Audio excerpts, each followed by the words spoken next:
All right. Okay, I'm really excited right now. I'm really excited because we have on today's show writer, filmmaker, professor Camille Tucker. And if you have seen the First Ladies of Gospel, the Clark Sisters, have y'all seen the Clark Sisters, the First Lady of Gospel? I know you've seen it because it was just blowing up everywhere. And I'm from Detroit, so that was just a special gift for me, for real, because I saw it and I was just like, oh my God, I'm reminded of home. And I'm so, I mean, just thank you so much for doing the show. I'm so excited to speak with you. Well, thank you for having me, Audra. We go back, and thank you for the kind words about the show, about the Clark Sisters, the First Ladies of Gospel. It truly was a team effort. And as you're saying all those beautiful, glowing words, I'm just thinking about it was a number of beautiful, talented, dynamic Black women who made that film what it could be, including the Clark sisters, first of all, just with their music, and the talented actresses, our director, Christine Swanson, who is just so talented and such a gem, and lead actress Anjanou Ellis. Oh man, yeah. And I think that her her relationship with Christine as the director and the actor, and how they really elevated that part of Dr. Maddie Moss Clark to be award worthy performance. I just sit back and look at that and just go, wow, I'm so blessed to be a part. And Sylvia Jones, who's also the co-writer of the script and who wrote the subsequent drafts after I wrote the initial drafts, and the producers that made it happen, Queen Latifah, Mary J. Blige, Missy Elliott, Holly Carter. I actually am very honored and just humbled that I got a chance to be a part of a project that so many people ended up loving. So thank you. That is amazing. That is so amazing. And again, I feel like there's significance to this particular film. You know, it's telling stories, like it's telling our stories, but at the same time, what do you feel like, why do you feel like this film did so very well? Like for Lifetime, it was like the number 1 debut film. Why do you think it did so well? Yeah, for Lifetime, it was their highest rated film since 2016. And Wow. it was the highest rated original movie of 2020 with 2.7 million viewers the debut night. Wow. And then it has had like 13 million plus viewers to date since then. And one word that I can think of is authenticity. Mm. Just authenticity. The portrayal of strong African American women, the fearlessness in tackling some of the issues of like sexism in the church, the patriarchal structure of the church, Yeah. looking at mental health, looking at domestic violence, willing to peel off those layers, and not in a shock drama way, but in a very, with a very, I'm trying to think, not subtle, but nuanced way in which we brought out all of those performances, but it wasn't like over the top, we're going to throw all this in your face. It was a lot of respect for the characters and their legacy, for the Clark sisters, their mother and their legacy. Yeah. But the characters and the portrayal, the dramatic portrayal, I think carried that respect. So I would say authenticity, and heart. And I really think that that can come across. There's a conversation that for many years, white males have been telling everyone's story. And so, have been telling, just in general, I mean, the film and TV industry has been dominated by white males. And sometimes the audience can really, I wouldn't say sometimes, the audience can sniff out that lack of authenticity. Yeah. And so I think there's a lesson to be learned there. And this doesn't mean that someone of another ethnicity cannot write out of their culture and their ethnicity. It just means that in this particular case, our true experiences I mean, I know, like, I come from a family of four. I'm the youngest. I come from a family that was a public servant family. My father was the mayor of Compton. I Wow. was always pushed forward from a young age and just giving back to the community, being in front of people, and all of the children in my family are all very strong leaders who Yeah. all have different callings in their life. And my mother was the first lady of Compton. I Wow. understand what it's like to be in a public family like that. Yeah. I tried to bring a lot of my own life experience as a Black woman and a Black woman in a city like Compton that I wouldn't say it's exactly like Detroit, but there are some parallels there. Yeah. So I tried to bring that. And I remember the other writer, Sylvia Jones, saying that she comes from, I think, 4 or 5 sisters in her family. So Mm, maybe I think she has 4 sisters or three. yeah. But each person, Christine Swanson's from Detroit. And Yes. Christine would say, I'm the only director who can tell this story. I love But it. if you look at all of those, and Sylvia being from Chicago, so, which is a neighboring, Illinois being neighboring to Michigan.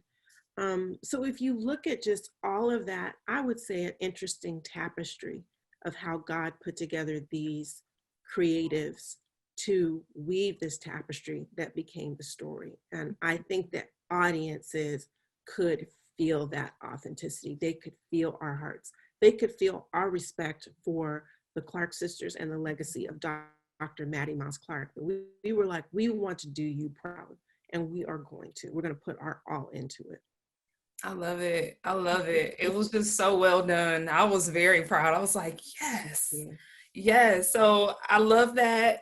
I'm so excited about that. So I do want to get into your story and what things were like prior to the Clark sisters film, because you have been on your path for doing your thing. This is what you do. You are a professor. This is, I mean, you've had other projects. What was it like before the Clark sisters? Because I know the Clark sisters brought a lot of attention your way, but what was it like before that? I've had a really interesting journey as a writer and a creative in this entertainment industry. Maybe I'll go back a little bit just to give context. So I went to UCLA. I Mm, was not a screenwriting major. I was an English lit major, but I do think that that really helped me in my love for story. I was creative writing, but my discipline was poetry. So mm, it wasn't scripts at all. mm. Okay. But reading all of the classics, reading classic Black authors, and even going back to the Shakespeare and all of the classics, it does really give you a sense, as you analyze, like, what is great story. And so I've always been on a search in my life to be able to find stories that are meaningful, stories that matter. And so when I graduated from UCLA, I was an assistant at Walt Disney Studios. And I worked in the department where they read the scripts Mm, and gave notes. So it's called the Creative Development Department. And I was an assistant to an executive there. So I had several assistant positions within the Disney organization, Touchstone Pictures and Hollywood Pictures. But I read a lot of scripts. And to be honest, that was somewhat of my training as a screenwriter, reading those scripts and doing notes for my boss and having to quickly be able to turn it around and yeah. say, thumbs up or thumbs down, what worked with the script, what didn't. So that was amazing training, considering that I was not a screenwriting major. But while I was working there as a secretary and an assistant, a friend, Kim Green Williams, and I made a short film. And we launched our short film and had a screening that had over 600 people there and was a huge success. And Bill Duke was the executive producer. It was called Sweet Potato Ride. And that really launched my career. And mind you, this wasn't far out of college. This was a few years out of college. My whole life turned around because people really loved and were taken by the film. And I would use the word authenticity again, too, Yeah. in that story, but it was a father-son story set in Leimert Park. So we got agents and sold our first script that we had ever written to Robert De Niro's company, Wow. and literally were mentored by Robert De Niro and his producing partner, Jane Rosenthal, for about a year and a half while we developed our first feature-length screenplay, which we had sold to Sony Studio.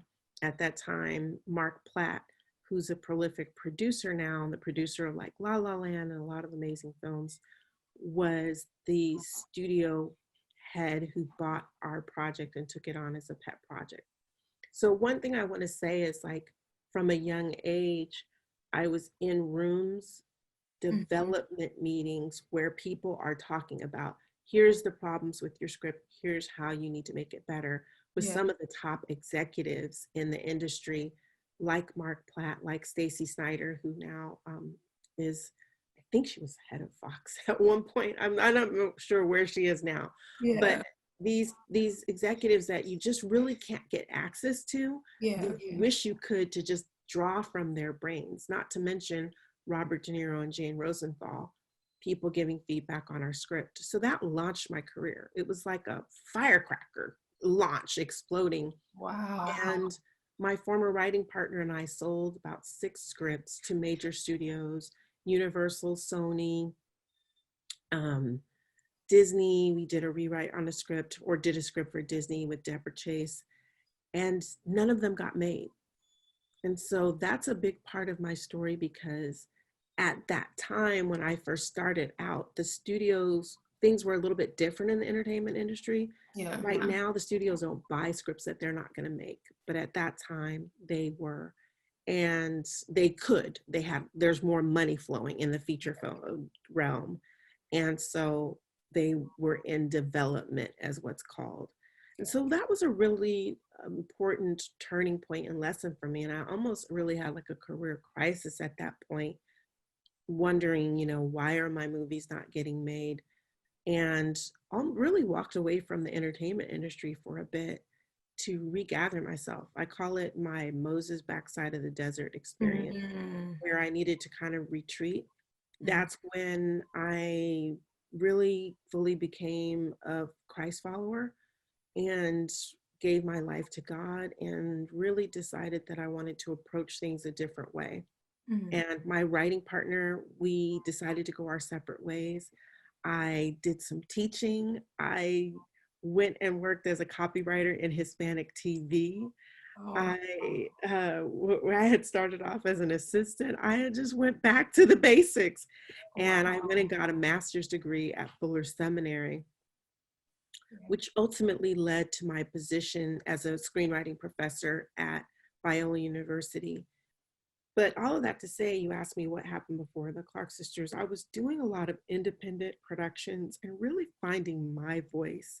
Because when I split with my writing partner, people kept saying, well, what's your voice? You wrote with a partner, but what's your voice?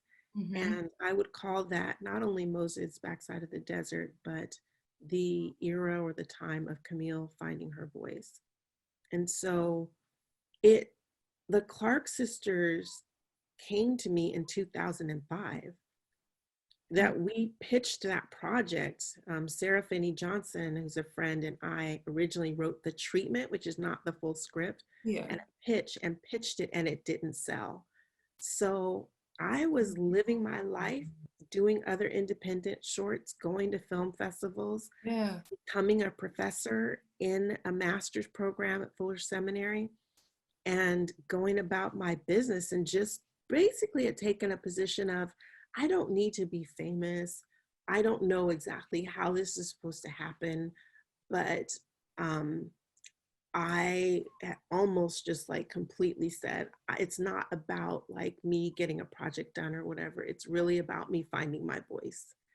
And that was what was happening before the Clark Sisters. I had come to a place of peace, but about success, outward looking success in the entertainment industry, not necessarily my creativity, because that was always there. I couldn't get rid of that. At one point I said, I'm not going to write anymore. And God was like, no, you are. So really quick, because you put all of this time and I mean, you go to school, you're working with Robert De Niro, like you've had all this early success, and you're like, oh man, I'm on the fast track. It has to feel like that you're on your way to whatever this thing is, whatever level of success you could ever imagine. It looks that like it's happening. And so for you to then say you go through kind of like a desert experience, like how did that really feel? Because I know a lot of people might be watching and they're like, okay, I thought this was going to work out and it's not working out the way you think it should have worked out at the time. So what was going through your mind at that moment? It felt initially horrible. I felt that what a lot of actors feel when they go on a lot of auditions and they get rejected. I felt rejected by quote unquote the entertainment industry or those who could read my scripts or greenlight my scripts. But when I look back on it from perspective, and they say hindsight is 2020, I really see the statement is kind of spiritual, but I was like in my own flesh or in my own feelings in a way. Maybe that's a way to put it, which is you have to have perspective. Um, I think the timing was something. This is a different time for people of color, for Black women, for women in general in the entertainment industry. Yeah. And 15, 20 years ago was a different time. It wasn't, if you didn't have a certain star or what have you, you could even look at what TV shows were on or what movies were being released. You didn't see a lot of Black women helming movies or writing or producing or launching movies, or even, you know, Oprah was around and has been, and she was a singular person doing something and just totally making waves. Yeah. So I look back on perspective now, and I thought that, you know, during the time I may have been like, woe is me. Why isn't anything happening the way that I want? But then the marketplace, there had to be a certain amount of things or a certain number of things that needed to happen in order for the marketplace to kind of change. Yeah. And I think that there have been some key people who've been a part of those changes. Shonda Rhimes, Ava DuVernay, Yes. Lena Waithe, who've made kind of broken some barriers and some glass ceilings in order for other Black women or other people of color, other people in marginalized groups to be able to thrive. But I definitely had that feeling rejected, and what it shows is that I needed to steal away. I needed some time to grow spiritually and to understand, well, at least for me, that my identity was not based on the entertainment industry and whether someone liked a script that I wrote or didn't like the script that I wrote. That was really where I had to get grounded. And that's why I say that I was willing to walk away, or initially I thought, oh, I don't want to do this anymore. But I can see now that also maturity does not always mean that you have to just throw up your hands and give up, I'm sorry. What it could mean is things are going to look different. Your blessing or your purpose or your calling could look different than what a person or I thought with my own limited human eyes or experience. That's why I think that it is on a spiritual level. And I had to go down deep and say, let me look at this through a spiritual lens or a spiritual experience. And I really do think that my time at Fuller Seminary, getting my master's in theology and film, really helped that vision to kind of crystallize and to become more clear of who I wanted to be, what I wanted to be, how I wanted to show up as a creative.